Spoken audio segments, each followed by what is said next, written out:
Abril de 2001, 2 horas da manhã de uma noite fria e invernosa. No acolhedor bar-restaurante de uma empresa de recolha de barcos da margem sul do Tejo, um grupo de navegadores de recreio faz planos de viagem. São todos marinheiros experimentados, mergulhadores eméritos, gente com dezenas de anos de custo e prática de mar. Ajudados pelo whisky que vai correndo livremente em copos que o dono da casa não deixa vazios, decidem-se depois de muito discutir pelo monumento aos descobrimentos como local de partida. Pelo seu valor evocativo, afinal, a viagem que sonham nunca foi sequer tentada antes.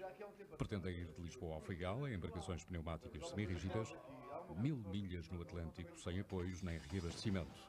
Um feito náutico e um recorde mundial digno de diploma e menção no Guinness.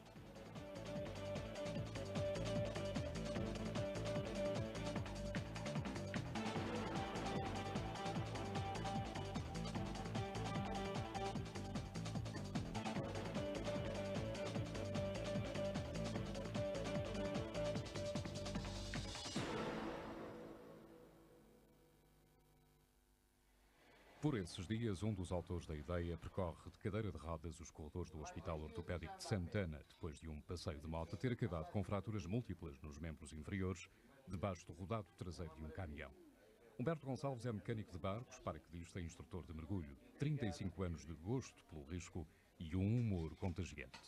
Num bar da Ilha de Santa Maria, disse certa vez que um dia havia de ir até aos Açores de semi-rígido. Ninguém o acreditou, claro, mas no verão do ano 2000, ele e um outro dos atuais aventureiros lá conseguiram chegar à Madeira, e sem grande preparação. A viagem à Madeira foi uma viagem que não houve qualquer tipo de preparação, foi assim muito em cima da hora. Vamos fazer a viagem, em termos físicos não houve qualquer preparação. Havia um desconhecimento total, não tínhamos nenhum ponto base de orientação, de alguém que tivesse feito algo parecido, que nos orientasse, preparem-se de certa forma. E então a embarcação também tinha outras características que este ano não tem e foi um bocadinho violento em termos físicos. Nós quando chegamos à terra parecia que o chão fugia, que os gêmeos principalmente fraquejavam. Aquela primeira sensação de terra foi muita hora a bater, muita hora, sem condições de descanso principalmente, o que não acontece este ano. Este ano é o dobro, mas também já vamos muito mais bem preparados, temos uma experiência passada que não existia o ano passado, a embarcação tem outra dimensão, tem outra forma de navegar, embora em termos de mar talvez seja mais violento que o ano passado, as condições também são outras e é uma coisa muito mais calculada, mais programada e com tempo, é feito com tempo e com cabeça. A travessia para a Madeira em 19 de junho do ano 2000. 500 milhas entre Cascais e o Funchal em 26 horas e 15 minutos num semi-rígido com menos de 6 metros, em que o espaço foi todo aproveitado para combustível. Um primeiro recorde mundial português em semi-rígido não homologado por não terem sido seguidos os preceitos de aferição estabelecidos internacionalmente, mas que abriu horizontes para desafios maiores. O outro protagonista dessa travessia até à Madeira foi Rui Leitão, um técnico eletromecânico de 38 anos de idade. É a ele que incumbe agora muita da complexa organização da presente expedição. No final de um dia de trabalho é vê-lo muitas vezes ir até ao seu pequeno veleiro, na Marina de Belém, para sempre entre o computador portátil e o telemóvel, aí se fechar, a tratar de todos os detalhes.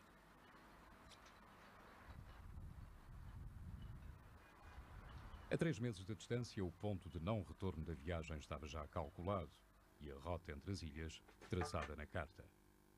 Mais difícil é gerir o relacionamento com os patrocinadores num projeto cujo orçamento é superior a 40 mil contos. Os barcos vão tendo uma performance melhor ao longo da viagem. Em princípio, se não houver nevoeiro ou não houver noite... E também é preciso pedir autorizações às autoridades marítimas, tratar dos procedimentos de homologação da prova, estudar a meteorologia, comprar a palamenta e resolver uma infinidade de outros problemas, todos determinantes para o sucesso da travessia. Eu tenho uma filosofia que é esta: já as coisas têm corrido mal à porta de uma marina, ou à boca de uma marina. Por isso, a viagem para mim só acaba com êxito quando nós entrarmos na Marina do Faial e atracarmos os barcos. Aí a viagem está feita e correu com êxito. Até lá, Espero que não aconteça nada, mas ainda não é fim de festa. O barco escolhido para esta aventura foi fabricado em Portugal, ainda que a empresa fabricante tenha raízes na vizinha Galiza. É, aliás, em Baiona que Rui Leitão tem a oportunidade para fazer um primeiro teste de mar numa embarcação idêntica, um semi-rígido de 7,5 metros com um motor turbodiesel interior de 250 cavalos. Com lotação para 22 pessoas e velocidade máxima superior a 40 nós, dizem até que é um dos barcos preferidos em Espanha para o transporte, como no país vizinho se chama eufemisticamente o movimento clandestino de pessoas e bens. Rui Leitão confirma as especificações técnicas e faz 1000 recomendações aos representantes do fabricante. Isto tem que aguentar 1000 milhas, hein? É o que eu lhe dizia, se aqui não foi a América, não vai ir você nisto na... O que é que foi a América? Aquela coisa. Ah, mas aquela coisa funciona com o vento. Isto, se dá-lhe o vento, desaparece. Não é? Agora este não pode ter problemas até lá 1000 milhas, só quer que o gajo trabalhe 1000 milhas. O piloto português põe também alguns defeitos, mas declara-se genericamente muito satisfeito com a escolha. Para já, estou contente.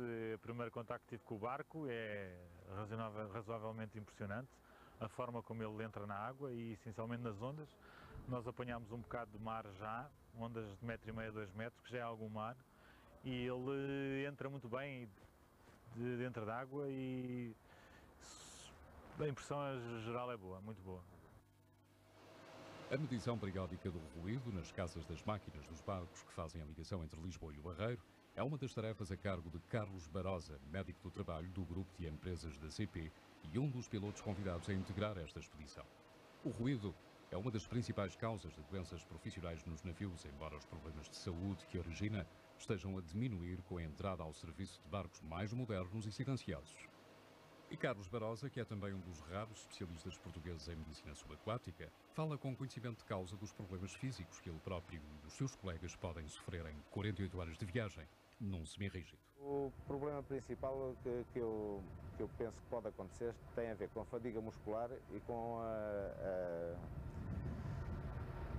a osteoligamentosa, vamos lá. Portanto, com a parte do esqueleto, não é? A parte das dores lombares e das dores cervicais, que chega a uma altura que a pessoa não tem posição para estar e que vai ser agravada pela fadiga muscular. Este é o controle de tráfego aéreo do aeroporto de Lisboa. É aqui que trabalha outro dos convidados a integrar este raid náutico entre Lisboa e os Açores. Controlar o movimento de aviões, quase sempre mais que uma dúzia deles ao mesmo tempo, é a profissão de Fernando Feiteira. As situações de grande stress fazem parte do seu cotidiano. E Fernando Feiteira, que é igualmente instrutor de mergulho e navegador experiente, antecipa que nesta viagem será essencial saber gerir os problemas inesperados, saber gerir as situações de tensão. A equipa tem que estar, em termos psicológicos, mais do que até em termos físicos, tem que estar em condições para fazer este tipo de trabalho, porque estar no meio do mar, a 500 ou 600 milhas da costa, com condições de mar agitado, com vaga de 3 ou 4 metros ou mais, sem ver nada, a não ser mar à volta, não é propriamente uma situação das mais confortáveis, não é? À medida que a data da partida se aproxima a passos largos, vai crescendo a tensão. No fim de junho, uma das primeiras viagens que Humberto Gonçalves faz, ainda de muletas, é a Vila Nova de Cerveira, para algumas verificações com o fabricante. A entrega dos barcos está atrasada, o que começa a ser crítico em termos de montagens e rodagem, porque a partida já tem data marcada devido a compromissos com patrocinadores. Será a 3 de agosto, a não ser que a meteorologia o não permita. O tempo urge, mas na fábrica são tranquilizadores quanto à qualidade dos barcos que ali se produzem. Este tipo de embarcações são bastante práticas para trabalhos marítimos, grandes trabalhos marítimos, para clubes de mergulho, bombeiros voluntários e portanto, com bastante segurança que, portanto, não era qualquer tipo de embarcação que poderia meter-se a fazer uma aventura destas. Não? Aproxima-se o fim do ano letivo e na Escola Secundária Soeiro Pereira Gomes em Alverca é tempo de notas. O professor de Educação Física que aqui faz uma análise minuciosa da forma como os estudantes jogam badminton no ginásio modular é João Campinas, 35 anos, outro dos convidados para a travessia Lisboa-Faial em semirrígido.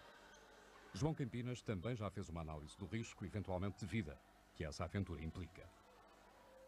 Nós estamos a fazer tudo por tudo para minorizar esse risco.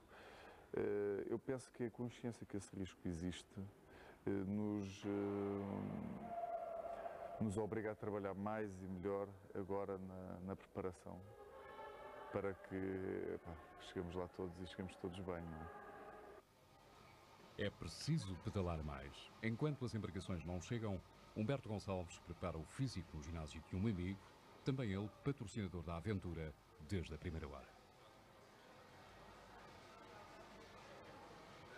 Em termos de pernas dói um bocadinho, em termos de ossos a dor não é tão intensa como eu estava à espera. Agora com o andar pode ser que isto vá melhorando. Em termos musculares é eu estar 3 meses sem fazer nada, é aquela dor muscular, mas nada que não se consiga suportar. Julho de 2001. Falta já menos de um mês para a data marcada para a partida, quando a primeira embarcação chega finalmente a Lisboa. O trabalho de rotina para assistir à descarga no quartel dos bombeiros voluntários do Dafundo, que cederam um espaço para o armazenamento e montagem dos barcos.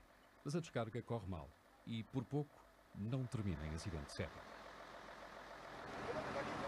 Volta para cá que é que ela está a ceder.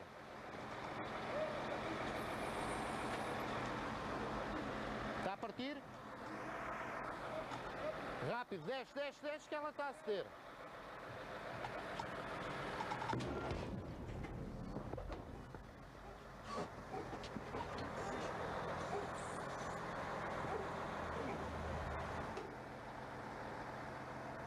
Humberto Gonçalves escapa por um triz de ficar outra vez ferido, desta feita debaixo de um barco. Este só sofreu um risco na fibra de vidro, um inesperado testemunho da qualidade da construção. Mas Humberto agarra no primeiro telemóvel disponível para dar vazão à irritação causada pelo improviso da descarga. Ouve lá, o espanhol disse que mandava esta merda com...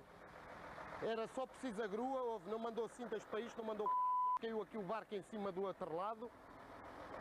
Não mandou o berço da frente, houve lá, não pôs a roldaina à proa que ficou combinado de montar, e a gente vai ter que se chatear com eles, pá.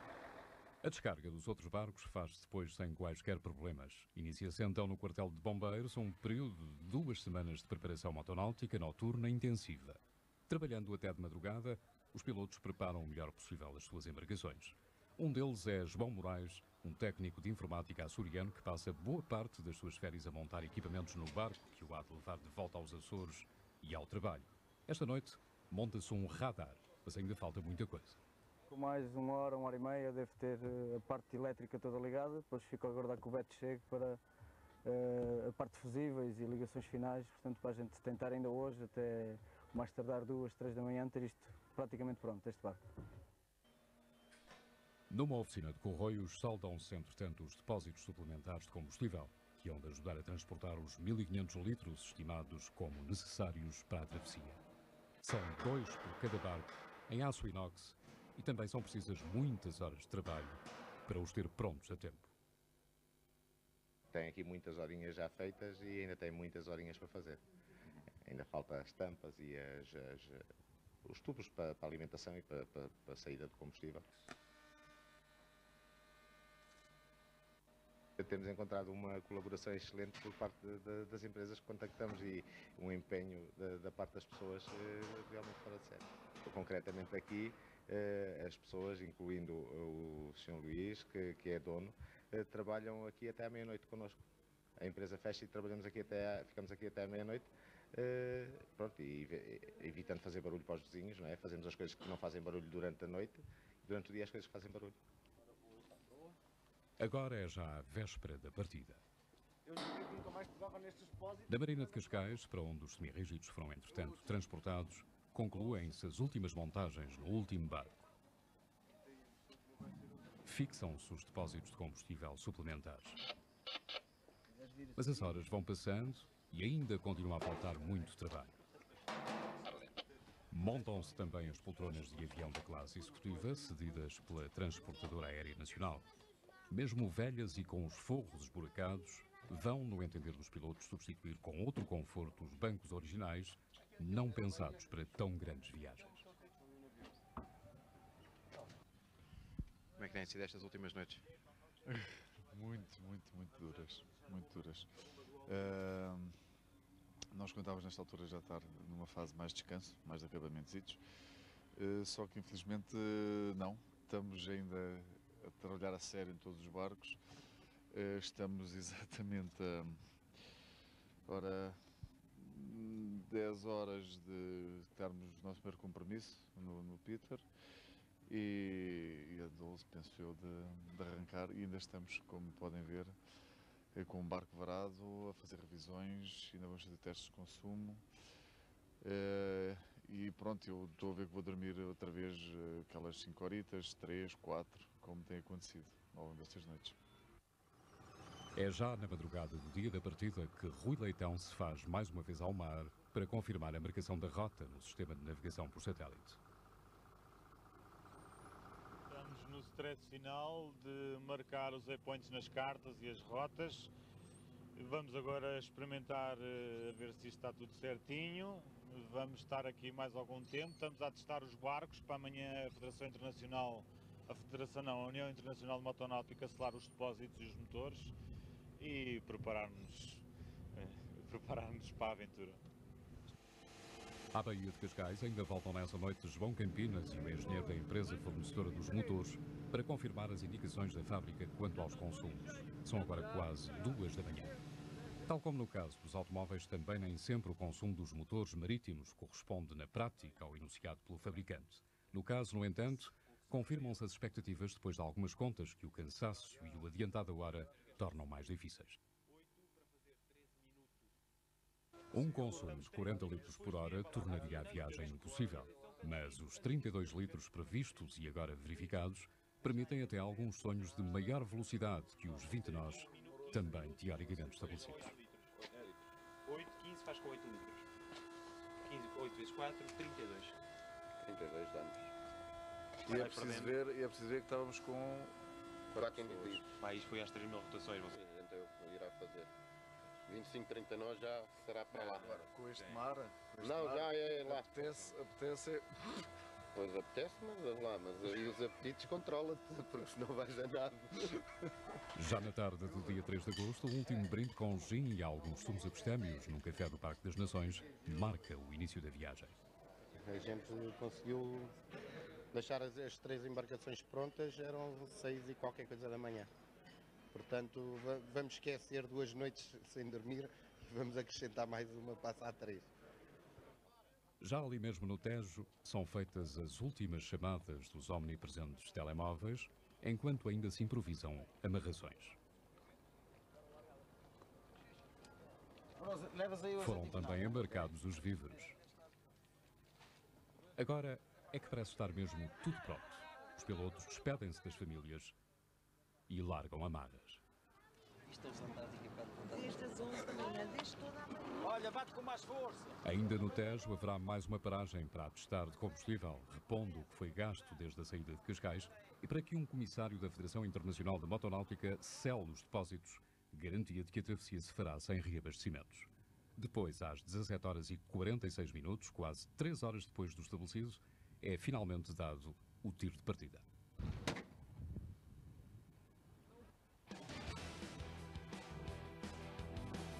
A terra e todos os cansaços e preocupações que antecederam a partida ficam para trás num instante. São mesmo os últimos adeuses. A partir daqui, estes navegadores contam só com eles próprios e o mar. Tendo autorizado a prova como evento motonáutico excepcional, as autoridades marítimas vigiam, no entanto, a uma distância discreta. Não haverá qualquer gasto suplementar, a não ser em caso de emergência. Para prevenir qualquer eventualidade, foi combinado que as posições dos semi-rígidos são enviadas para a terra a cada 4 horas por telefone satélite para uma eficiente assistência no Faial e logo transmitidas ao comando naval. Uma corveta está avisada da passagem dos navegadores no Mar dos Açores e uma outra sairá para o mar em patrulha normal pouco depois da sua largada. Agora no Tejo, é uma pequena lancha que os acompanha até à barra, mas por simples cortesia.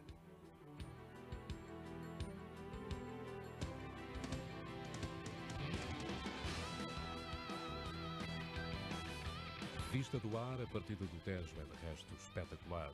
Isto apesar da nortada característica do fim das tardes de verão, que logo começa a roubar os bonés dos pilotos.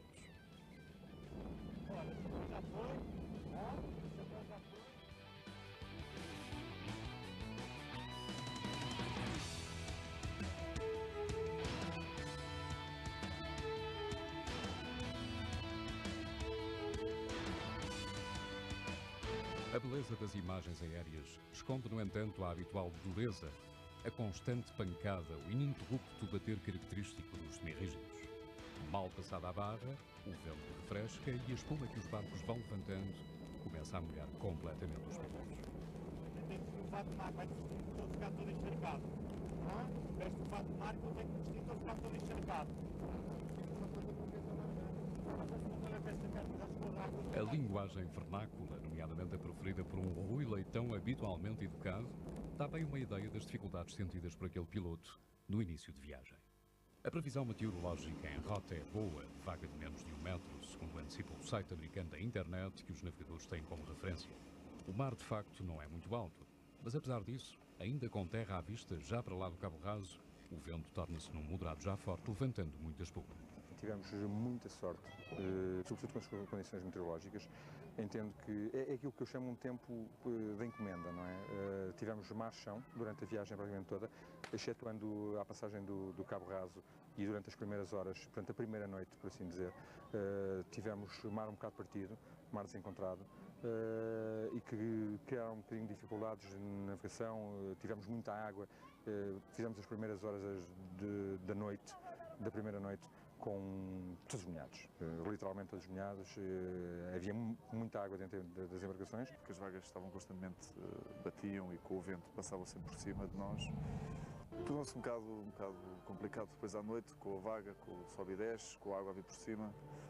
Foi um bocadinho duro. Fiquei encharcado. Pronto, antes que entre a noite, eu estou a sentir o frio entrar, também não sei nem o caralho e tudo dormir mal. Eu tenho que vestir o frio confortável. A nortada prolonga-se por toda a tarde. Já ao pôr do sol, a primeira paragem para comunicação com terra é por isso aproveitada para pôr termo à incomodidade causada pelos banhos de espuma. Deu mesmo, se calhar. Fiquei mais um bocado. Eu, dada altura, comecei a achar que se não conseguisse aquecer, porque entanto estava com dificuldades em aquecer, que poderia se tornar complicado, criar alguma situação esquisita de uma hipotermia, uma coisa qualquer aí pelo meio, mas pronto, felizmente não aconteceu nada. O vento só acalma por volta das 11 horas da noite.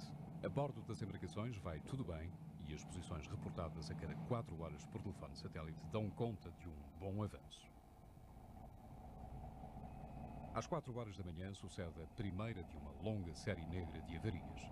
A coluna do hélice de um dos barcos subiu e não desce. É a primeira paragem para reparação mecânica em alto mar, já a cerca de 200 milhas da costa.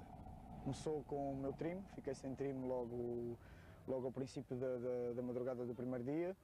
Depois começaram os problemas de motor quando começámos a trocar de depósitos, quando passamos do depósito principal para, para os depósitos suplementares. A nível de abastecimento começámos a ter problemas de ar nos motores, tivemos que andar a sangrar e a fazer uma série de situações. Foi o assoprar para desviar o lixo, porque ele não era em termos de motor que ele entupia, mas sim em termos de depósito.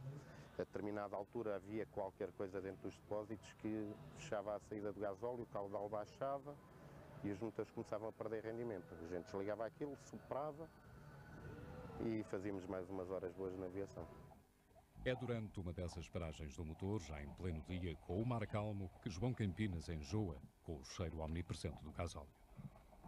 Não consegues? Epá, 15 watts, eu estava ali com o cheiro de gasóleo.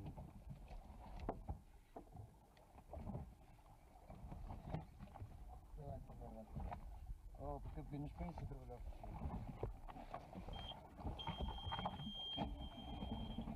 Conforme meti lá de baixo, levei com aquilo pelas ventas, saí imediatamente e agora, e fui mesmo. Campinas reagiu muito bem e quis sempre fazer as suas horas de leme, mais que não fosse por uma questão de reagir consigo próprio, para não se entregar e ficar ali e a viagem para ele acabar ali naquele momento. Não é? A viagem prossegue em boa velocidade. Uma rota muito regular, apenas pontuada pelas avarias mecânicas que acabam por se tornar também quase que uma rotina. Sempre que eu saía de Leme, sentava-me, agora vou dormir aqui 2 horinhas, havia logo um menino que chamava o Dip-Dip para ir dar assistência. Ainda por cima foram anomalias que não eram esperadas, nem tão pouco íamos preparados para as resolver e teve que se improvisar um bocadinho daqui, um bocadinho dali para solucionar. Ele foi o nosso garante de termos cá chegado. Houve ali pelo menos uma meia dúzia de situações que ele resolveu, qualquer uma delas, se ele não estivesse lá, nenhum de nós teria conseguido resolver. Coisas às vezes simples, mas para quem não sabe, que é o caso, que se calhar é só tirar aquele tubinho, superar e a coisa fica resolvida, não é? Que se calhar é só aquele fusível e trocar, ou se calhar é só fazer um bypass ali, que se calhar dizia assim, ok, um bypass, eu sei o que é, mas fazer é impossível. E ele resolveu. No fundo o Beto foi a salvação do projeto todo, não é? Porque teve que fazer as reparações em todas que houveram, que apareceram nos 3 barcos. Enquanto ele não veio, eu e o feiteiro sentámos a ver uma cervejinha. Não havia mais nada para fazer às 4 da manhã. Ao longo de toda a travessia foram no total cerca de 3 horas de mecânica para menos do que 48 horas de viagem. Avarias nas colunas de 2 motores, entupimento ao ar nos circuitos de alimentação, uma válvula a espirrar óleo e um motor de arranque que deixou de arrancar. Cada vez que havia problemas, no entanto, lá ia o mecânico de serviço desenrascadamente resolvê-los. É com essa garantia que se navega cada vez com melhor tempo e melhor mar, exceção feita à passagem de uma frente nublosa na tarde do dia 4 de agosto.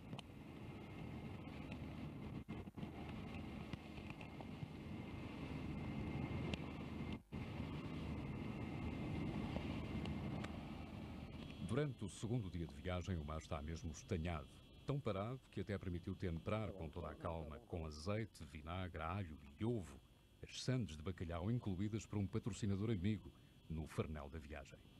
Um luxo gastronómico preparado no conforto das antigas poltronas da classe executiva, acompanhando com cerveja quente e muito espumosa. E tudo isto com mar, chão e aragens, mar de almirante, nada desse assustador mau tempo no canal, típico da aproximação às ilhas dos Açores. Era só mexer e fazer sanduíche. As rápidas afundam-nos.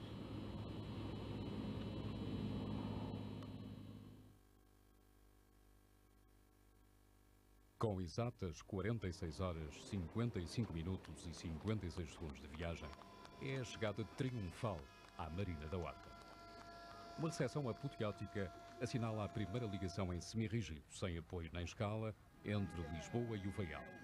E um recorde mundial que agora será quase certamente homologado, porque desta feita foram seguidos todos os procedimentos necessários à certificação da travessia. Abre-se o champanhe e João Moraes, o navegador local, é o mais cumprimentado. Muitos açorianos até param o carro no meio da rua para lhe vir dar os parabéns. É o final da aventura. Está assegurada a entrada para o Guinness. E como tudo acaba bem, na conferência de imprensa que se segue, quase se esquecem enjoos e avarias. Foi bem, estamos cá todos, até porque correu bem. Mas avarias? Não, avarias significativas não. Temos problemas. Tivemos alguns problemas, mas nada significativo, porque se significativo não estaríamos aqui. Se há o herói, numa direção o herói da travessia, é que Humberto, sem eu, às vezes estamos numa. Entendendo a avaria que houve, inclusive no meu barco, quando tivemos que fazer a última mudança de combustível, depois pararmos o motor pura e simplesmente não deu sinal de motor arranque. E o que aconteceu é que aqui o Betinho deve ter um contato qualquer com os deuses, porque pôs aquela coisa a trabalhar, não sei como. São Humberto, senhor, agora passou esse senhor, foi promovido. Uma pintura no Guardão de Marina Duarte guardará a efêmera recordação da sua travessia, como dita a dizer. Mas tinha-se com novos desafios. Outro recorde mundial português, mas com outra organização e mesmo recurso à tradicional capacidade de improvisação nacional.